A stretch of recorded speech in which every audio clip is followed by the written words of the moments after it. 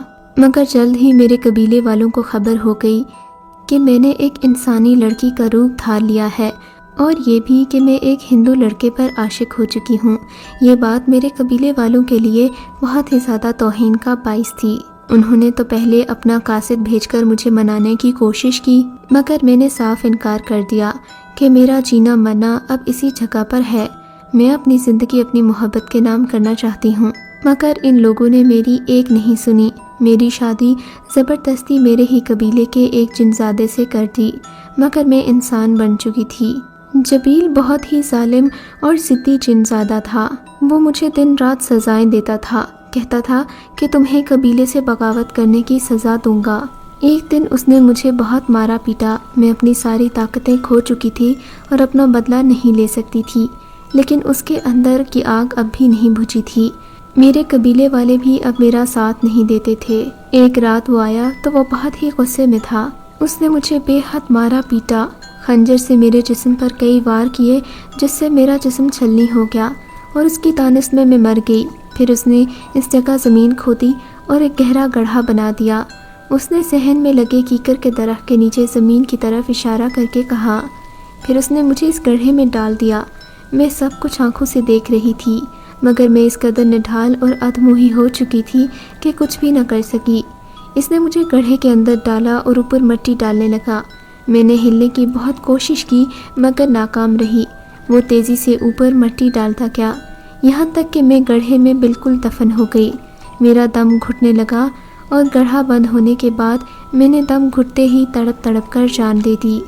ہم لوگ اسی مکان میں آباد تھے۔ مجھے مارنے کے بعد میرا قبیلہ یہاں سے چلا گیا مگر میں آج بھی تڑپ رہی ہوں۔ میں یہ جگہ چھوڑ کر اسی مندر کے پاس جانا چاہتی ہوں جہاں میں نے اپنے خوابوں کے شہزادے کو دیکھا تھا۔ اس کی آنکھوں سے آنسو روانی سے گرنے لگے۔ تو اب اس سارے مسئلے کا حل کیا ہے؟ تم کس طرح یہ جگہ چھوڑ سکتی ہو؟ میں نے پوچھا تو وہ ایک دم سیڑھیوں سے اٹھ کھڑی ہوئی اور نیچے اتر آئی۔ میں ڈر کے مارے 2 قدم پیچھے ہٹ گیا اور آیت الکرسی کا ورد کرنے لگا۔ ڈرو مت، میں تمہیں کچھ نہیں کہوں گی۔ اگر تم میری مدد کرو گے تو اس میں تمہارا بھی بھلا ہے۔ میں یہ گھر چھوڑ کر چلی جاؤں گی تو پھر میں تمہاری مدد کیسے کر سکتا ہوں؟ میں نے حیرت اور خوف پر قابو پاتے ہوئے کہا۔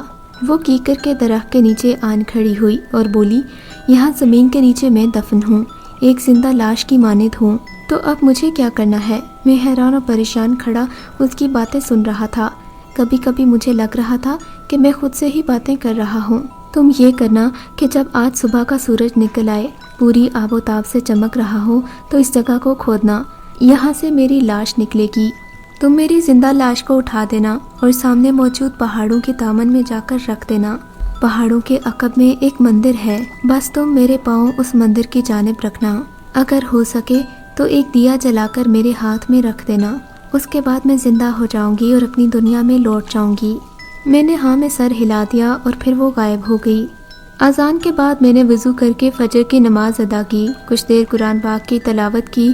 اتنے میں پرندوں کے چہچہانے کی آوازیں آنے لگیں، وہ بھی اپنے گھونسلوں سے نکل آئے تھے، صبح کا والہانہ استقبال کر رہے تھے۔ صبح ہوتے ہی میں یہ سوچتے ہوئے کہ مذہب چاہے کوئی بھی ہو اور انسان چاہے جیسا بھی ہو، اس کے مذہب کا احترام، اس کی رسومات کا احترام اور خاص طور پر اس کی موت کے بعد لازم ہے کہ مذہب کے اعتبار سے اس کی آخری رسومات ادا کی جائیں۔ خیر اب ضروری تھا کہ میں رونا کی مشکل حل کرتا۔ میں نے صبح کا سورج طلوع ہوتے ہی وہ جگہ کھودنا شروع کر دی جس کی نشاندہی اس نے کی تھی۔ کھدائی کے بعد وہاں سے واقعی ایک ڈھانچہ ظاہر ہو گیا۔ میرا دل کانپ کر رہ گیا لیکن میں نے اپنی کوشش جاری رکھی کیونکہ رونا نے کہا تھا سورج جب تک پوری آب و تاب پر ہو تو اس کو پہاڑوں کے دامن میں رکھا جائے۔ 1-2 گھنٹے کی محنت کے بعد میں نے مٹی کا دیا بھی بنا لیا تھا، تیل کا انتظام بھی ہو گیا تھا۔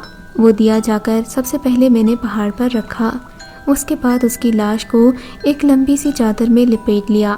ویسے بھی گاؤں میں زیادہ لوگ نہیں ہوتے، یہ گاؤں تو ویران سا تھا۔ میں نے رونا کی لاش کو اپنے کندھے پر ڈال دیا اور پہاڑوں کی طرف چل دیا۔ یہاں پہنچ کر میں نے اسے ترتیب سے رکھا، اس کے ہاتھوں کو کھولا اور ایک ہاتھ میں وہی دیا رکھ دیا۔ میں نے جو ہی دیا رکھا اس کے جسم میں حرکت پیدا ہو گئی اور آسمان پر ایک ہیولا اٹھتا ہوا دور فضا میں جاتا دکھائی دیا، پھر آسمان کی وسعتوں میں کھو گیا۔ میں نے نہا دھو کر تھوڑا آرام کیا۔ یوں ہی شام ہو گئی۔ میں نے ہوٹل جا کر کھانا کھایا اور گھر آ کر سو گیا، لیکن رونا کا خوف اب بھی میرے دل پر سوار تھا۔ سونے سے پہلے ایک دو مرتبہ میں سیڑھیوں کی جانب گیا، مگر وہاں اس کا نام و نشان نہیں تھا۔ رات بھی خیر و عافیت سے گزر گئی، پھر کئی راتیں اسی طرح گزر گئیں۔ مجھے کسی قسم کا ڈر یا خوف کا احساس نہیں ہوا۔ رونا شاید اس گھر سے واقعی چلی گئی تھی۔ چند دنوں بعد گھر کی صفائی ستھرائی کروانے کے بعد میں اپنی فیملی کو یہاں لے آیا۔ اللہ کے فضل و کرم سے کسی کو کوئی مسئلہ نہیں ہوا۔ میں اور میرا خاندان اس گھر میں ہنسی خوشی رہنے لگے۔ سچ تو یہ ہے کہ جنات سے الجھنے کی بجائے ان کو سمجھنا چاہیے، دیکھنا چاہیے کہ وہ کیا بات کر رہے ہیں۔ میرے خیال میں اگر جنات کی بات مانی جائے، انہیں بلا وجہ تنگ نہ کیا جائے تو وہ کسی کو کبھی نقصان نہیں پہنچاتے۔ اس بارے میں آپ کی کیا رائے ہے؟ ہمیں کامنٹ سیکشن میں ضرور بتائیے گا۔ کہانی سننے کا بہت شکریہ۔ آپ سے ملاقات ہوگی اگلی ویڈیو میں، تب تک کے لیے اللہ حافظ۔ اگر آپ کو یہ کہانی اچھی لگی ہے تو اس ویڈیو کو لائک کیجیے اور اس طرح کی مزید ویڈیوز دیکھنے کے لیے ہمارے چینل کو سبسکرائب کیجیے۔ اور ہاں، اگر آپ کی کسی دوست، رشتہ دار یا بہن کے ساتھ خدا نہ کرے ایسا کوئی واقعہ پیش آیا ہے تو ہمیں کامنٹ سیکشن میں اس کے بارے میں ضرور بتائیے۔